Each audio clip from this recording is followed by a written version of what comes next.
मुसलमानों की कब से सिविलाइजेशन हुई यार? मुसलमानों की सिविलाइजेशन तो अरब में है यार, और वो सिविलाइजेशन है कि जिसमें यहूदी ईसाई साथ रहते थे। पाकिस्तान को जो पाकिस्तानी कहते हैं ना कि हमारी फौज ने हमारी वाट लगा दी, ये बोटियां बोटियां खा जाते हैं जमीन से नीचे निकाल के, पाकिस्तान की मट्टी खा जाते हैं ये लोग। तुम्हारी फौज ऐसी है, झूठ बोल रहा है आदमी। 10 ट्रिलियन कुछ नहीं है तुम्हारे पास।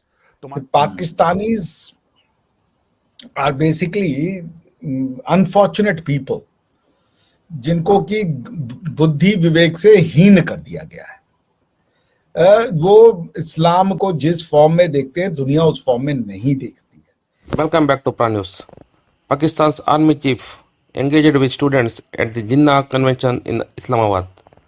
During this session with students from both public and private universities, General Asim Munir asserted that those who betray the country will face a strong response. He also emphasized that the life of a single Pakistani holds more value than that of the entire population of Afghanistan. Supporting the two-nation theory, as usual in Lahori style, he said that Pakistan separated from India due to differences in Hindu and Muslim civilization, with Pakistan's Muslim civilization being among the world's best. Let's explore some media reaction to this statement, and I will catch up with you at the end of this video. Thank you. मतलब हमारे army chief ने कहा कि हमारी हिंदुओं के साथ जो है ना, हिंदुओं का हमारा तहजीब अलग थी, हमारी सिविलाइजेशन अलग थी हिंदुओं से, और इस वजह से जो है ना आपको कोई ऐसा फील नहीं होना चाहिए, हमें महरब को भी अपनाना नहीं चाहिए, और हमारी अपनी सिविलाइजेशन। मुसलमानों की कब से सिविलाइजेशन हुई यार? मुसलमानों की सिविलाइजेशन तो अरब में है यार, और वो सिविलाइजेशन है कि जिसमें यहूदी ईसाई साथ रहते थे। आप इस्लाम के पुराने किस्से उठाओ, क्या उनमें यहूदियों का जिक्र नहीं है? क्या ईसाइयों का जिक्र नहीं है? आज तुर्की में, सऊदी अरेबिया में, यूएई में, पाकिस्तान में, ईरान में कितने यहूदी हैं, कितने ईसाई हैं? क्या हमने वो सिविलाइजेशन अप्लाई की? और भाई वो अरब सिविलाइजेशन थी, वो इस्लामिक सिविलाइजेशन नहीं थी, वो अरब सिविलाइजेशन थी जिसमें यहूदी ईसाई बाकी सारे लोग रहते थे। सिविलाइजेशन का कोई मजहब होता ही नहीं है यार। सिविलाइजेशन तो सिविलाइजेशन होती है। आज इस एशिया में हम लोग मुसलमान जो कन्वर्ट हुए हैं, जाहिर सी बात है अगर कोई अरब से आया हुआ है वो अलग बात है, जो लोग जहां पर रहे हैं वो तो कन्वर्टेड ही हैं। अब जो लोग जहां पर रहे हैं वो कन्वर्टेड है भाईजान। तो हमारी सिविलाइजेशन जो इंडस वैली है, हम मुस्लिम हो, हम यहूदी हो, हम ईसाई हो, हम क्रिश्चियन हो, हम कश्मीरी हो, हम जो कुछ भी हो, हमारी सिविलाइजेशन तो यहीं की है भाईजान। हम कैसे मतलब कि सुल्तान सलाउद्दीन अयूबी के साथ अपने आप को जोड़ें, तुर्क के साथ अपने आप को जोड़ें, कभी किसके साथ जोड़ें? हम इस इंडस वैली के बेटे होने पे क्यों फख्र ना करें यार? हम इंडस वैली के, हम अपने मौजूद दड़ों पे फख्र क्यों ना करें यार कि हमारी इतनी पुरानी सिविलाइजेशन है यार। और हमारी कौन सी सिविलाइजेशन? हमारे चीफ साहब, हमारे पठान कहते हैं हमें अफगानिस्तान के साथ मिलना है, पंजाबी का अपना मसला है, बलोचिस्तान अपना है, सिंधु कहते हैं सिंधु देश चाहिए। हम तो आपस में यूनाइट नहीं है, हम तो आपस में जुड़े हुए नहीं हैं। हमारी गल्फ कंट्री हमें बेकारी कहती हैं जी ये पाकिस्तानी बेकारी हैं। दुख होता है, सवेर दुख होता है, सवेर किस्म का, कि हम किन चक्रों में लगे हुए हैं। और हमारे बड़े कह रहे हैं हमारी सिविलाइजेशन कुछ हो रहा है। मतलब खौफ खुदा करो यार, ये बात मुनासिब नहीं है। खैर आप पे ज्यादा क्रिटिसाइज मैं कर रहा भी नहीं हूँ, अपने आप को मैं मुसीबत में तो नहीं डालना, और बारे में बात करते हैं। और देखो हमारे मसले मसाइल ये हैं कि भाईजान हम अपने आप को एक्सेप्ट नहीं करते। वो वी आर, मतलब हम किन चक्रों में पड़े हुए हैं हम पाकिस्तानी। आज आप इंडिया को देखो, वो अपनी इकोनॉमी को, स्टॉक एक्सचेंज में, अपनी इंपोर्ट को, अपनी एक्सपोर्ट को, अपनी तहजीब को, अब वो फ्रांस के प्रेसिडेंट को कहां पे लेके गए? वो हिस्टोरिकल एक जगह है जहां पुराने जमाने में देखते थे बारिश का निजाम, चांद का निजाम, टाइम का निजाम, वो उसे वहां लेके गए, वो उसे अपनी सिविलाइजेशन दिखाने लेके गए, उसको बताने के लिए गए यार। उनको बताया कि ये हमारी सिविलाइजेशन है, और हम किसी हेड ऑफ द स्टेट को कहां लेके जाएंगे कि हमारी क्या सिविलाइजेशन है? भाई हमारी सिविलाइजेशन टेक्सला है, मोहनजोदड़ो है, हड़प्पा है। हमारे जो बड़े हैं वो अर्थशास्त्र से हमें सियासत सीखनी है। चाणक्य, आचार्य जी, ये हमारी हिस्ट्री है यार, ये हमारी लेगेसी है। रिगार्डलेस अब कोई मुस्लिम है, कोई हिंदू है, कोई सिख है, कोई वो है, जो कोई भी है यार, मजहब का तो नहीं ताल्लुक, हमारे तो ये हैं। मैं कहता हूं ना आपको, हमें अर्थशास्त्र कितनी बड़ी चीज है, हमें कितना फील होना चाहिए चाणक्य आचार्य जी को कहने के लिए यार ये हमारे, ये सिविलाइजेशन के हैं, हम जहां से जुड़े हुए हैं, जहां दुनिया की सबसे पुरानी सिविलाइजेशन है, हम उस हित्ते के लोग हैं, हम इंडस वैली के बेटे हैं। और हम अपने आप को कहां पे मिला रहे हैं? हमें स्वेयर आइडेंटिटी क्राइसिस है, we don't know who we are. Pakistani army जो है सबसे ज्यादा पाकिस्तान में टैक्स देती है। मुझे नहीं पता क्यों, कैसे पाकिस्तानी आर्मी टैक्स देती है सबसे ज्यादा पाकिस्तान में।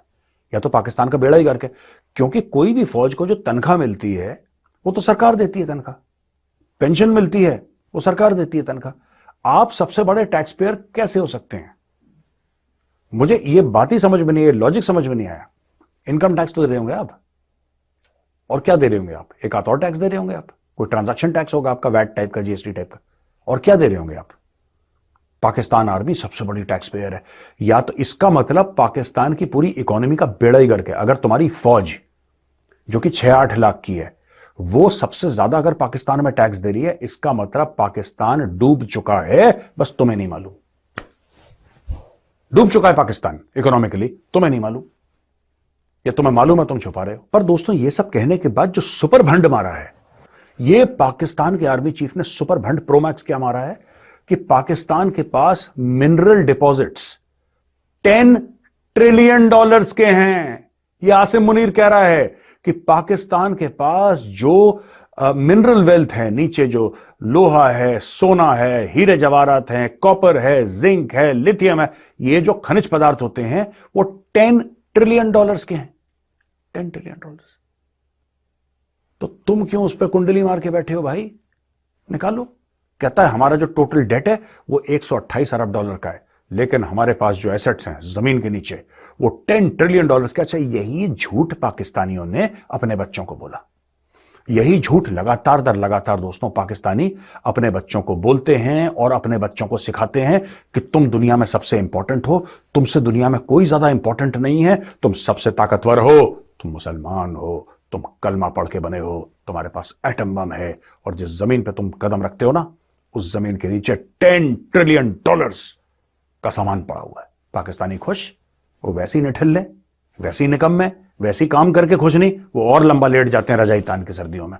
वो कहते हैं हाँ भैया है तो पैसा, जिस दिन आ जाएगा उस दिन अमीर बन जाएंगे। इनके पास कुछ नहीं है जमीन के नीचे, पत्थर होंगे, कुछ नहीं है। अगर 10 ट्रिलियन डॉलर्स का है तो तुम नालायक के बच्चे 76 साल से क्या कर रहे हो? धनिया छील रहे हो? इतना झूठ बोलता है आदमी, चोर झूठा। 10 ट्रिलियन डॉलर्स भाई साहब, अगर 10 ट्रिलियन डॉलर्स होते पाकिस्तान की जमीन के नीचे, तो पाकिस्तान की फौज इस पूरे मुल्क पाकिस्तान को, जो पाकिस्तानी कहते हैं ना कि हमारी फौज ने हमारी वाट लगा दी, कुछ ये बोटियां खा जाते हैं जमीन से नीचे निकाल के, पाकिस्तान की मट्टी खा जाते हैं ये लोग। तुम्हारी फौज ऐसी है। झूठ बोल रहा है आदमी। 10 ट्रिलियन कुछ नहीं है तुम्हारे पास। तुम्हारा कोई रिपोर्टर जाके सिंध में खड़ा हो जाता है कि 250 अरब का कोयला है यहां पे, कोई, ये सब झूठ। तुम्हारे पास कुछ नहीं है। सुई की गैस भी खत्म हो रही है तुम्हारे पास, कुछ नहीं है। अब मेहनत करो, ठीक है, मेहनत करो। ये बिरयानी कबाब 24 घंटे मुंह में ठूस ठूस के ये बंद करो। ये हल्का खाना खाओ, बाजार जाओ, मेहनत करो, मुल्क को एक तरक्की की राह पे ले जाओ। 10 ट्रिलियन डॉलर, ये कुछ भी बोलते हैं यार। This Pakistani army chief is behaving like a stand-up comedian. Despite the Tehrik-e-Taliban Pakistan (TTP) killing army personnel every day, he continues to claim that the life of a single Pakistani is worth more than that of the entire population of Afghanistan. It's evident that he lacks a basic understanding of the difference between civilization and religion. Pakistan didn't exist before 1947, and this man is talking about the civilization of Pakistani Muslims. Instead of encouraging youth to pursue science and technology, he talks about the mineral wealth in Balochistan. Their national policy of hatred towards Hindus and other religions is the cause of their downfall. Thank you for watching.